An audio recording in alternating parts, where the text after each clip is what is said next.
Hey everybody, I'm Ethan, And I'm Chris. and we're with South Houston Tactical Fitness. We had a great third annual New Year's Day Ruck. We had a lot of things go right, a few things go wrong, and we just want to do an after action report and talk about some of those things.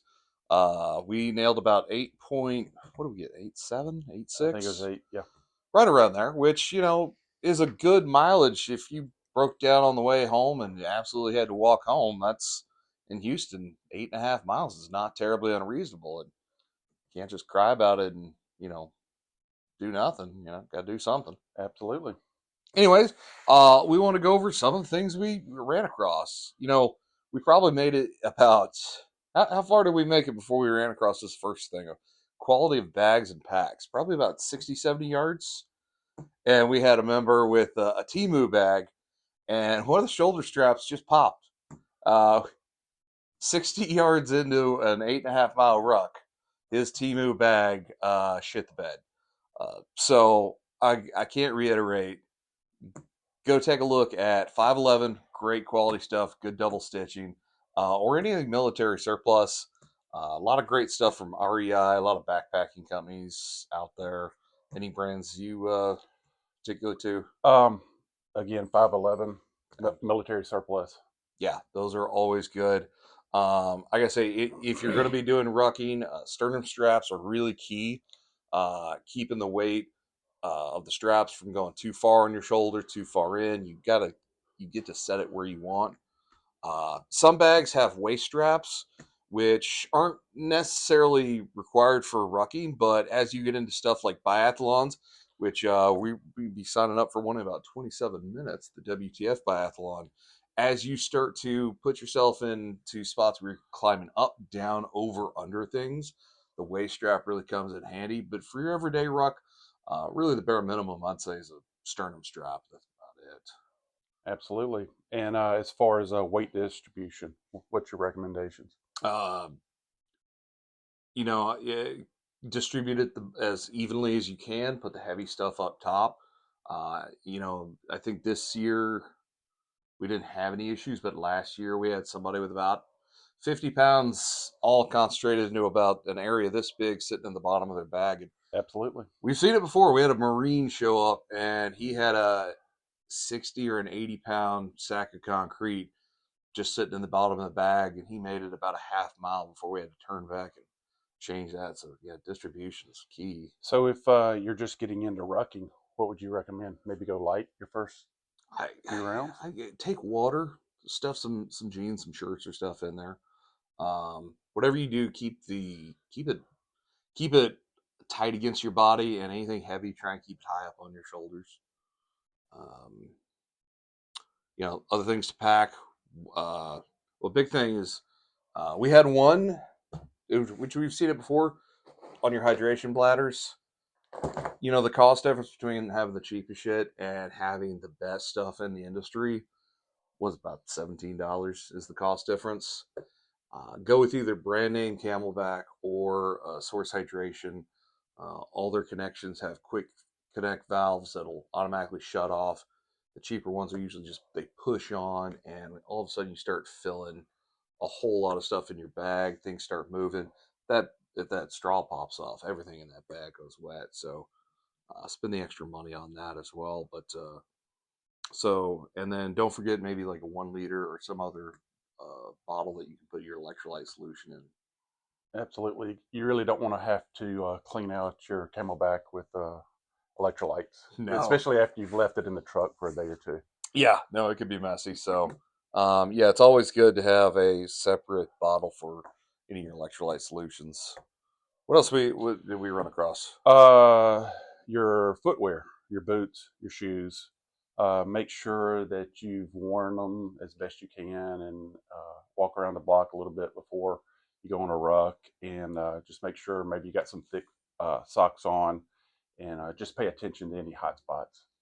I want to say that every year we do a big ruck like this, we get somebody that's wearing a pair of boots that they've never worn before, and they're one of the first ones to go down. We had one of those probably made about 4 miles before it was an issue. So make sure you're good and paying good money for good boots. I mean that's your feet on the line. But also insoles. Whatever insoles comes with the boots are usually kind of garbage. I like Dr. Scholl's; they work well for me, and they will make or break whether a boot is good or not. Yeah, and in case we, something worst case scenario, somebody can't walk, you might want to have a litter in your somebody carry a litter just in case somebody needs to be carried out. Yeah, we almost a few of us were discussing that this go around, and we're like, "Are we going to need it?" We looked around and we're like, "Well, there's 14 of us, so if we need to carry this guy out 3 miles, I guess we could take turns. Not that big of a deal." We've got a lot of practice with the Rhino Rescue ones. They're about $37. They pack up about yay big. They weigh maybe a pound. They'll fit in cargo pants pockets. They'll fit just about anywhere. So if you're going with people that you're not as familiar with, take one of those just in case. And they also have a dual use of if you're tired and you want to sit down, you can just throw it out and kind of keeps you off the leaves or the ground just for a Absolutely. rest. Yeah. Um, some of the things that were beneficial that a lot of us packed: algae pills, ibuprofen, band aids. I learned something about moleskin, which that was interesting. I've never seen that before. Some people were applying that to high friction zones, such as like the back of your ankle.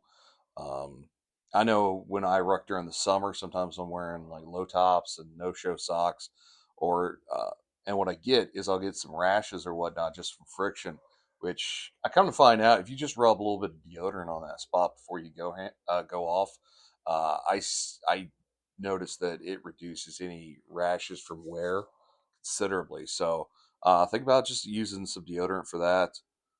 We ended up needing some liquid bandage because some of the sores got pretty bad. But sunscreen and bug spray. I think we had to bust out bug spray. They've been pretty bad this year. Yep. Other items that you might want to carry are an emergency whistle, a compass, or a GPS device. Yeah, yeah. You know, one of the big things, well, I guess this will go into it next, is when you go out rucking. This was a big group. Not many of us were going to get lost. We all stayed together. We all knew where we were going. Um, but in smaller ruck groups, those things are going to come in handy. But on top of that, you need to let people in your life know where you're going, who you're going with, what time to expect you back. If you know what your route is, go and share that with them beforehand. Um, and in the event something bad happens, if you've packed everything on this list, including that, hopefully the outcome is pretty good. I think you stand a pretty good chance. But when trying to do land navigation in rough terrain, cell phones just don't cut it.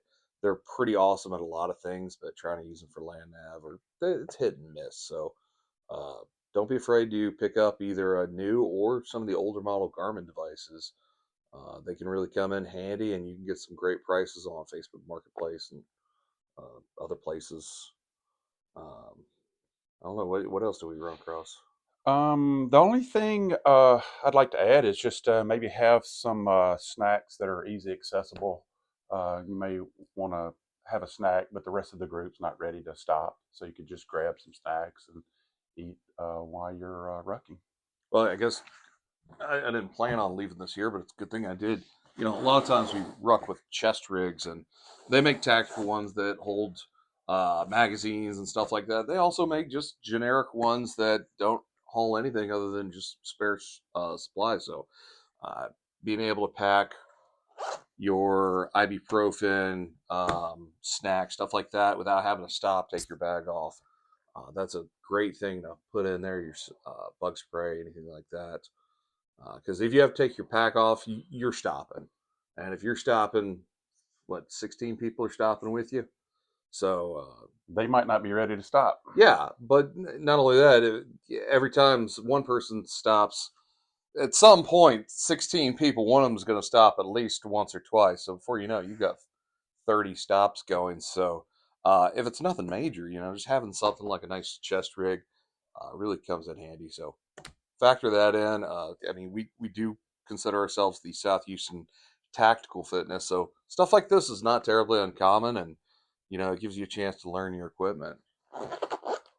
Another great opportunity for you to learn your equipment. Check out Tech State Militia. You can find us at tsmhouston.org, tsmhouston.net.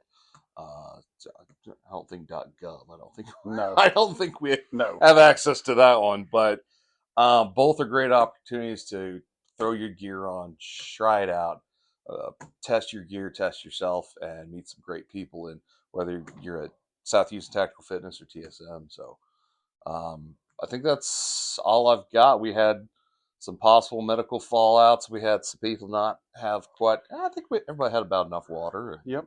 And I will say that when the person got bandaged up with their feet, man, they hit it and were going. So whatever Yeah, they put on them worked. yeah, they were a trooper. That was a combination of moleskin. Some of the old adhesive on that was wearing off, so we used some liquid bandage, a roll of gauze, and then an ace bandage. Wrapped that thing back up, stuffed it back in that boot, and he was a trooper. But we had a great group that were ready to carry him out in a litter if need be. So fortunately, it didn't come to that. I think we were all worn out by the time it was all done. I know my knee was feeling it the next day. Yeah. Didn't want to admit it to the group, but yeah, I was ready to be done. Yeah, no, 8.5. Who knows though? We might shoot for 10 next year, God willing. Anyways, again, I'm Ethan, I'm Chris. and we'll see y'all out on the trails. Cool. All right. That's all I wanted. Something simple like that. Yep. The only thing I could think of is maybe